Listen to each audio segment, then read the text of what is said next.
got burned. I got burned pretty badly one time, but I think a after lot of about, people have been.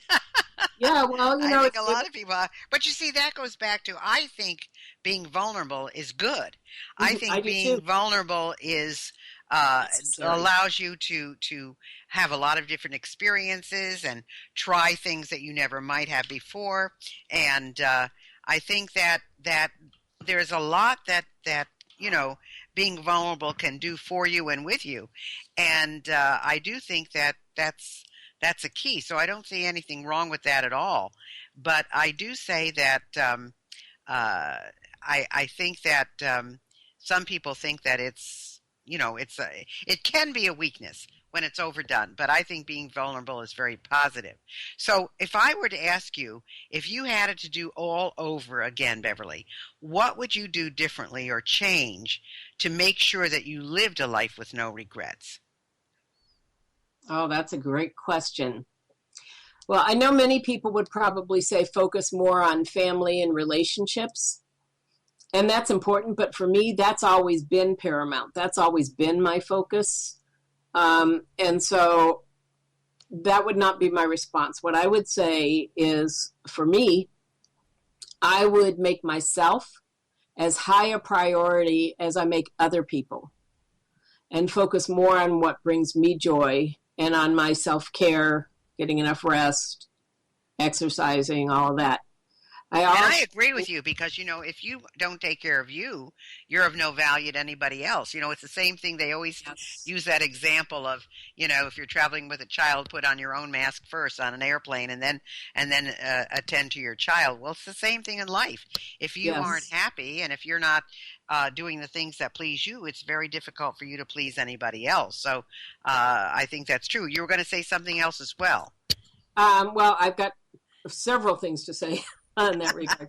So, on a very personal level, I've always wanted to be a dancer.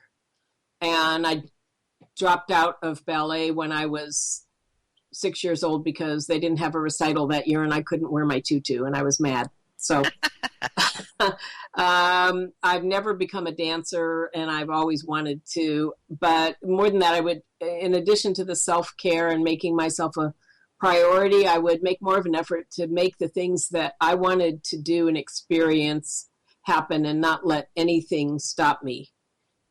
I had an opportunity to visit Israel when I was 18 and a little tiff with my friend who I was supposed to go to stop that. And I still haven't been there.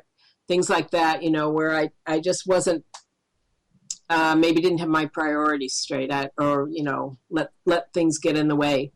So the second thing I would do to do differently to not have regrets by the end of my life would be to understand better how to give my daughter more self-esteem and more confidence. Interesting, That's because she probably picked some things up from you and her dad. and her dad. Yes, Interesting.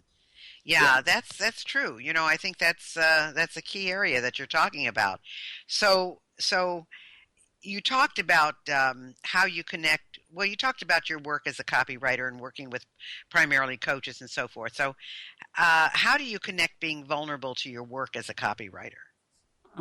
Well, I started to allude to that a little bit before because when you are in a business where the business focuses mostly on you delivering services, um, people have to be able to connect with you. And as we said, you have to be a little bit vulnerable because people are essentially buying their faith in you.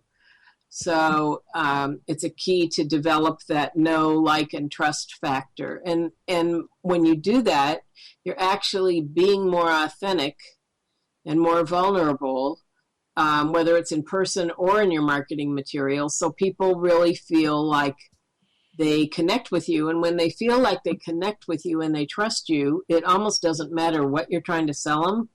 They love you and they want to buy it.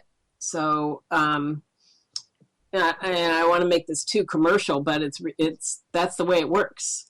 Well, Uh, no, that's true. That's true. So let's find out.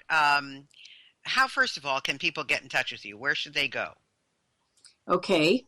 Um, you can sign up for a complimentary discovery session with me at beverlybergman.com and click on the contacts tab. And I'll spell that out. It's Beverly, Beverly, Bergman, Bergman,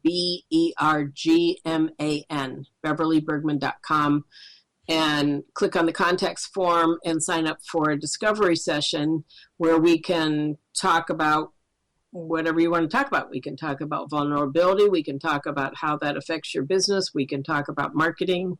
Your choice. You've got a half an hour of my time at no cost. And then also, because of my passion about this, I am in the process of developing a movement where I hope people will kind of jump on the bandwagon and follow me. I'm going to be speaking more and more about this, about vulnerability.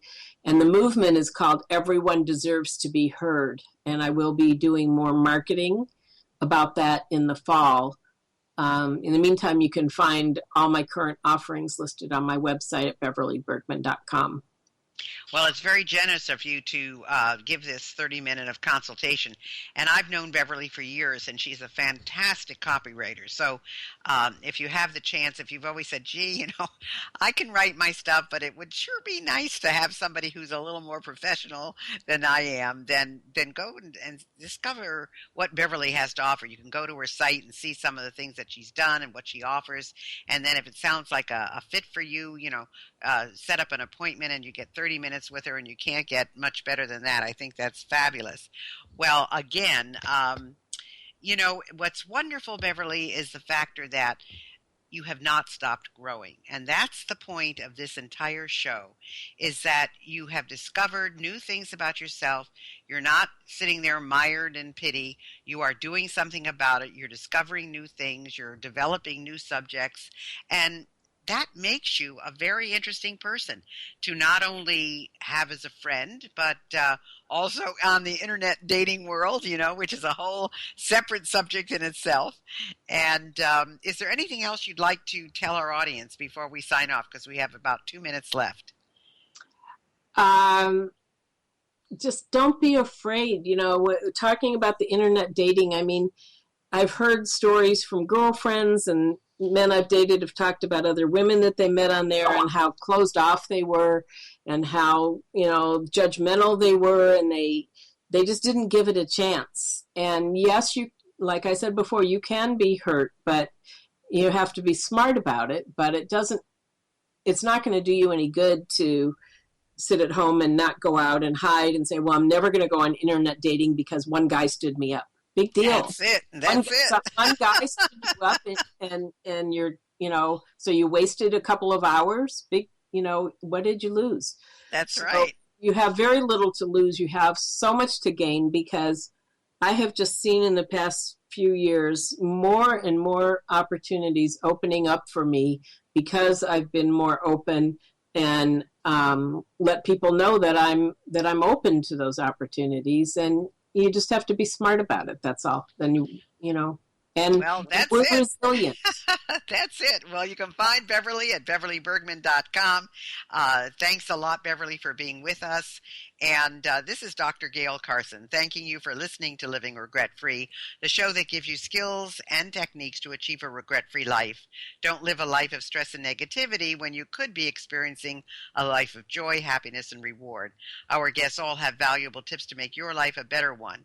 And hopefully you enjoyed this week's show, and join us next week for more exciting and informative guests on Living Regret-Free.